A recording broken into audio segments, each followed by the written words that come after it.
Coasters, welcome back to another interview that relates to grounded Kiwis around the world.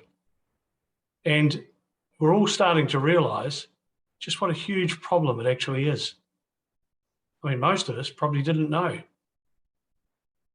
One of the things that's come through loud and clear in the last few days has been the terrible comments put up by some people around New Zealand on social media about these Kiwis who hold a New Zealand passport and want to come home. The comments are disgusting and won't be tolerated on the Coasters Club. Keyboard warriors of no value. So let's have a look at the situation. We've got 1 million Kiwis offshore. They don't all want to come home, but some of them certainly do. About 30,000 roundabout. And the MIQ lottery system is hopeless. It doesn't matter who you talk to. It just simply doesn't work in the way that it should do. The government used legislation to override the rights in the Bill of Rights and on your passport, which guarantees you the ability to exit New Zealand and the ability to enter New Zealand. 22 months ago. Now, back when the pandemic was when it first arrived in, say, March of 2022, hey, that was a reasonable position to take. But that's 22 months ago. And what's happened in the last year at least is that families where tragedies occurred have been unable to connect, go home to the funerals, connect with their relatives. People from an employment point of view have been badly impacted. And the list just goes on. Kiwis are frightened to go to Australia because of the number of times that government has changed the rules. They're able to get over there and not get back. And the number of emails I've had from Kiwis who went to Australia to visit someone, couldn't come back, and have ended up having their pensions cancelled. Now, there's a way around it, they tell me, but man, this is just unacceptable. So I've had lots and lots of emails, and mainly from the Grounded Kiwis group, but now starting to get a lot from around New Zealand. Now, this one here was really interesting. The email came in from a 12-year-old young man, and he was worried about his grandpa. Hasn't been able to see him. He lives in Saudi Arabia with his mum and dad. His grandpa lives in Lincoln, just across the hill from where I am.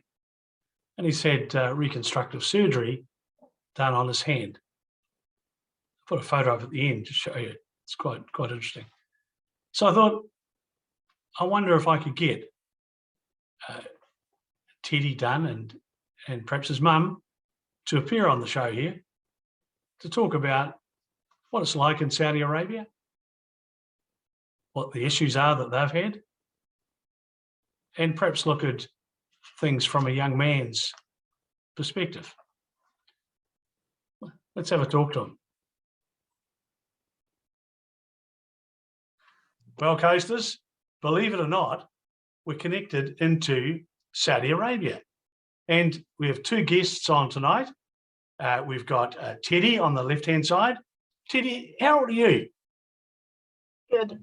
How old are you? How old are you? 12. 12 years old. Fantastic. Yeah. And Mum, what's your name? My name's Bridgie. Bridgie. Is there a bit of Irish in there somewhere, or a bit of? There's an accent that's coming through? Oh, my husband's Scottish.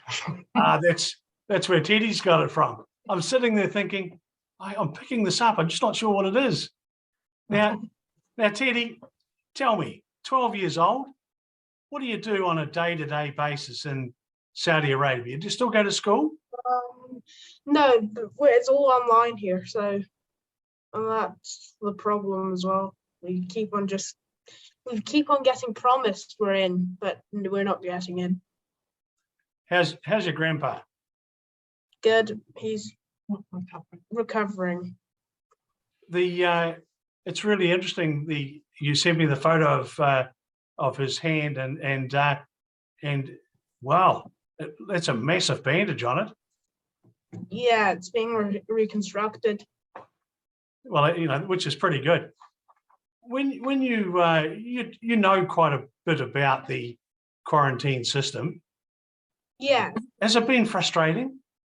It's been frustrating because it's literally just a roulette. Every time you have a chance to get in, you don't necessarily have a chance. Always get in, and I know that even here in the Middle East, it takes. You can't have, if you do get in, you can't have flights flying in that day. So you don't have flights daily into New Zealand and stuff. Which must make it very, very difficult to plan. Yeah. So when did you shift to Saudi Arabia? 2 years ago. Wow. And how many times have you tried to get through MIQ? Have mum and dad had a go at getting through? Multiple times. It's just a chance. As I said, you can't always get through. It's just a chance. You never know if you are going to get in. And if you book it, I see like the booking, which have cancelled now, you had like 9 months away until you could go. Goodness me. Are there many other people explain to me how it works, because I haven't, I'm here in New Zealand. I've got frustrations in getting out. One of my granddaughters has been born 2 years ago and I haven't seen her yet. And my flights keep getting cancelled, and my good wife is giving me grief because grandchildren are really, really important. How does the system work? What do you physically do? It's just you go online, book a spot, yeah, and then like you have 2 weeks or 3 weeks managed isolation. There was home isolation at one point, but no, not anymore. So it's managed isolation. You have to book it, and even if you book it, it's still a chance you could get in that day, because you have the flights and everything as well. So you've got to line the flights up. Yeah. With the booking. Yes. How frustrating. But sometimes even you book and then you plan flights as normally done. But actually, the times that we've tried to get into, when we've been into the managed isolation and quarantine lottery, there's only once that we've actually been able to enter the lobby, and then the dates were either the very next day or the day after, which is just impossible because we've got pets here and we've got things to arrange and taking time off work. And we don't really have time to take a whole month off and have 2 weeks of that in managed isolation. But we're prepared to put up with we know that is in place to protect the population, and we don't want to spread any of COVID into New Zealand, and we want to protect our elderly parents. But when with the times I've actually managed to get into the lobby, there were dates that were either just impossible to adhere to, or there were no flights from the Middle East into New Zealand that we could connect with on those dates. So you lose the spot. How does it work in Saudi Arabia? Do you? Saudi Arabia is a hub of, like, the Middle East is a hub of travel, and basically Dubai as well. So if you fly in and transit, you just stay in the hotel airport. But here you only have to go 7 days, 10 days isolation. Yeah, in hotels or in your house. Any vaccinated individuals can enter the country under a tourist visa or family visa at the moment. At one point, Saudi Arabia was locked down, they sent all their citizens mercy flights. So there's even flew to New Zealand and picked up Saudi Arabian citizens. Obviously, they have a lot of revenue in the country to do that. And then citizens weren't allowed to leave the country for quite a long period, almost 9 months, but expats could come and go. Some countries were put on the red list, and then you had to enter via having 14 days in a green country. And the UK was on that list for a time, so people had to come back via Bahrain. But now the unvaccinated children who are citizens or residents have 2 days home quarantine, and that's it. Goodness me. Goodness me. Yeah. What's your vaccination rate over there? We're just over 90%. I don't think it's as high as that, and there has been a surge in cases recently, but they seem to be mild. They've now started vaccinating 5 to 12-year-olds. Previously, you had to be 12 to get the vaccination, and currently in the international school that Teddy goes to, you have to have double vaccination in order to go to school. So he's booked, turning 12 yesterday, he's booked to go on the 10th, and then he'll get his second shot. But there seems to be, it was a very seamless process getting our vaccinations. The Saudi government really looked after its citizens and residents, and it was quite remarkable how easy it was. I think some of the uptake may be in the less populated areas, but generally people are quite responsible. It's mask wearing indoors and outdoors in public areas, again, due to a small rise. So we're told that there are approximately 30,000 Kiwis who have got passports, who are taxpayers often in New Zealand, who have a guarantee on their passport of entry and exit to New Zealand. And it's also covered in our Bill of Rights. Yes. Now the government does have the right to suspend those rights in a pandemic. And so they probably did the right thing back in early 2020. The right thing maybe for 90 days or even 6 months, but it's been 22 months. And one of the things that's coming through on each of the interviews that I've done is people are observing inconsistencies as to who gets allocated MIQ space and how it actually happens. Have you seen anything like that? Yes, I mean, we've joined the Grounded Kiwis Facebook group, and there's some horrific stories that people have applied for exemptions on when their family have had critical illnesses, there's been deaths, they've been unable to attend funerals. And then we hear about sports teams that are non-citizens or residents being able to visit, or DJs. And spreading the coronavirus. As has come out recently. And then I think that makes a question. Like, we can understand that the society had to be protected. It's been a lot longer than other countries have imposed restrictions, but it's just not acceptable that the system excludes citizens and puts visitors who really aren't a part of the critical visa process. I mean, I can understand healthcare workers, diplomats, people who have essential business in New Zealand, but putting sports people, entertainers ahead of citizens, I think is completely wrong.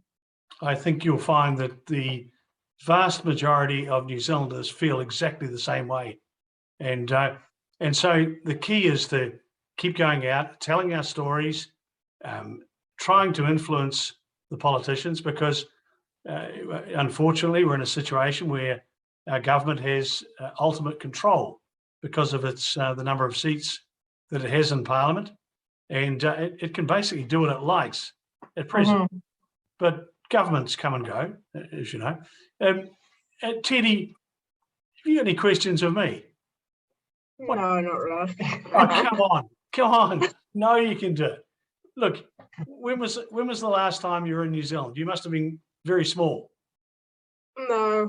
Yeah, No? so 5 years. 5 years ago. Not a long time. Well, 5 years, of course, would make you what, 7? Yeah. Well, you'd have been a lot smaller. You'd have been a lot smaller. Maybe 6 even, because I just turned 12. So. I love it. Look, I love that accent too. And so, where does your grandpa live? Lincoln. Under Canterbury, South Island. Oh, look! I thought he was in the top end of the North Island. So he's actually straight across the hill from where I live. Yes, we've visited the coast with the children. Yeah. Oh, fantastic. Where did you go? We went to Westport, Franz Joseph, Punakaiki. Yeah, we went all over. We've done the grand tour. Oh, fantastic. Did you take a flight up the Franz Joseph Glacier? No, we didn't do that actually. Well, next time you come over, you better come and knock on my door, and we'll see what we can organise, because that's pretty important. You have to do that.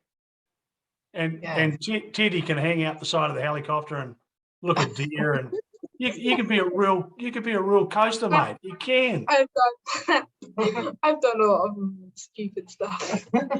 Which is fantastic, isn't it?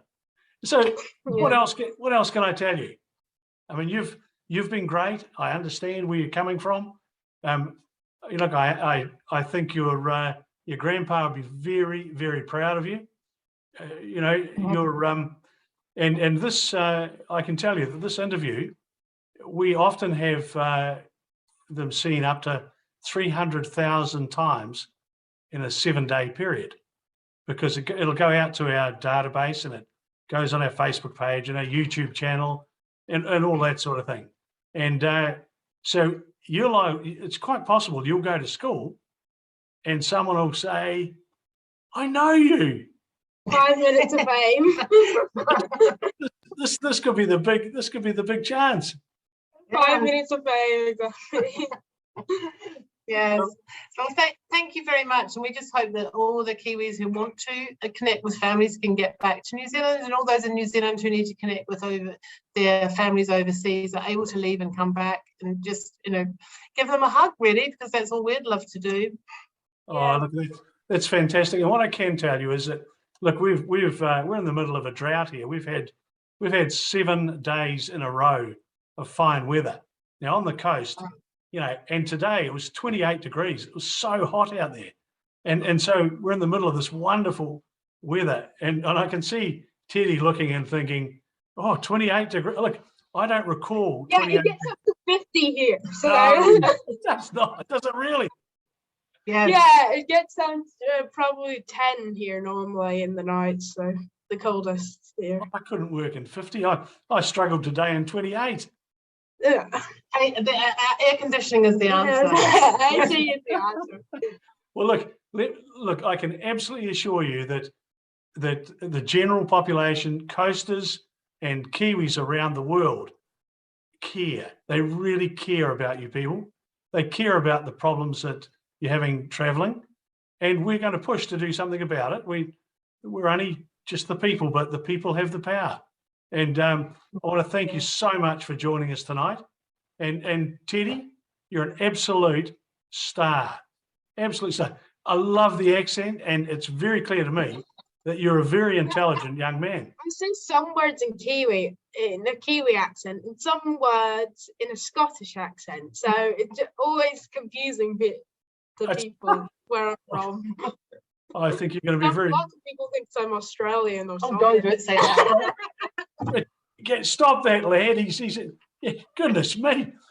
It seems to me that you're going to be a very popular young man, and within 3 years, 4 years.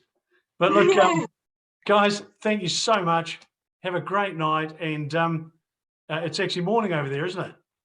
Yes. It's the morning. Yeah, well, we're heading up to 10 o'clock at night. So thank you so much for joining us. Really appreciate it, and we'll catch you later. Okay, bye-bye. Bye. Happy New Year. The same to you.